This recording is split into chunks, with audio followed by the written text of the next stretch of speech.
Hi guys, welcome back. So today I'm going to be showing you how to make a triple chocolate loaf. Let's begin. To get started on the recipe, you'll want to go ahead and add your butter and sugar into a mixing bowl and beat the two together until they are lighter and fluffier in colour and consistency. For me, this is normally around 5 to 7 minutes. It may take more or less time depending on the climate around you. Then you can go ahead and add in your eggs one at a time, beating well in between each addition.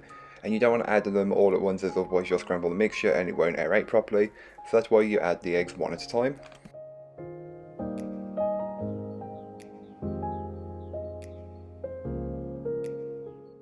So then don't forget to add in your extracts. I'm using vanilla and chocolate as I was sent these by the lovely people over at Olive Nation. If you've not seen my other recipes by Olive Nation, I will link them in the description down below, so check them out.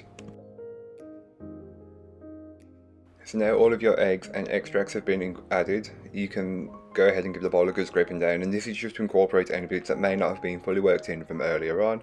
Then go ahead and add in your dry ingredients, passing them through a sieve first to remove any lumps. As you may know, plain flour and cocoa powder are prolific for having lumps in them.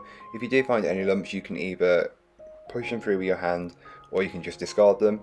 Don't forget to add in your chocolate chips. I'm using a mixture of milk, white and dark, as this is a triple chocolate loaf.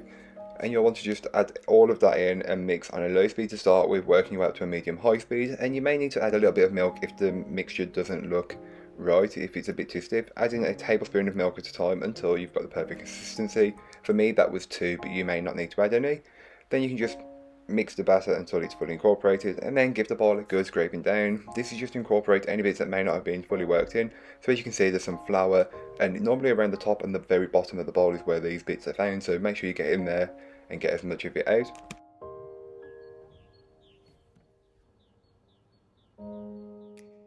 You can then go ahead and grab a loaf pan which has been lined with some parchment paper and pour in as much of this batter as you possibly can, and just spread and level it out as it does rise, and normally it rises from the centre and the outer edges. Bake it in the oven until you need it later on. Then you can go ahead and start the buttercream. For me, this is the easiest part. Take your chocolate and melt it in the microwave. I find 10 to 20 second intervals are the best until it's melted.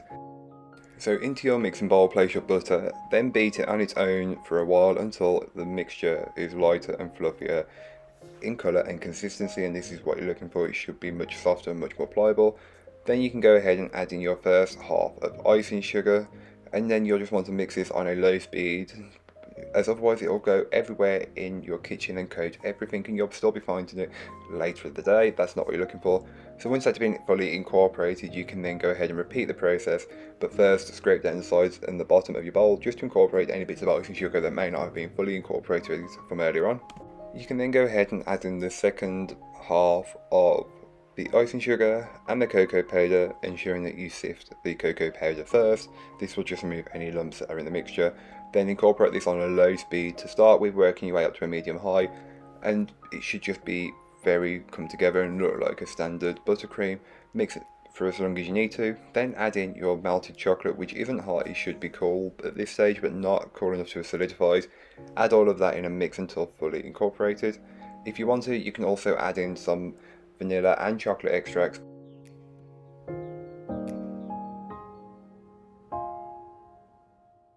You will then want to mix this on a low speed to start with, working your way up to a medium high until everything has been added and fully incorporated. You should have this beautiful coloured buttercream. Again, give the bowl another good scraping down, and this is just to incorporate any bits that may not have been fully worked in from earlier on. Once your cake has been baked and your buttercream is made, you can start to finish the cake off. So I like to grab my cake from the loaf pan and take the paper down the sides and then add the buttercream on top. You can use as much or as little as you really need.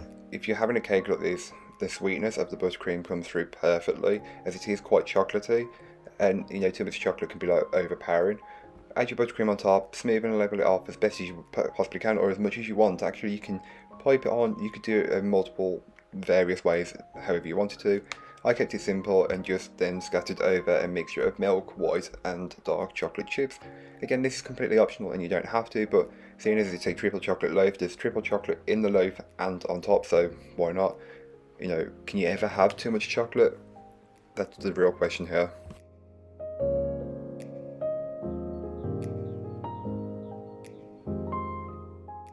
So here is what the loaf looks like once it's been baked, cooled and fully decorated.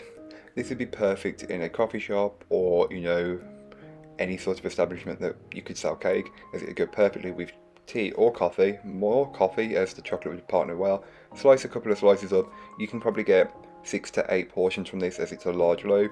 But here is what it looks like. I've made mine with tea just for the pictures, as I don't actually drink tea or coffee.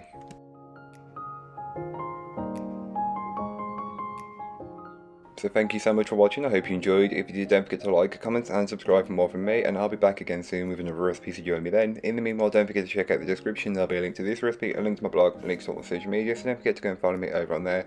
But that's all for today. I hope you enjoyed. Bye guys.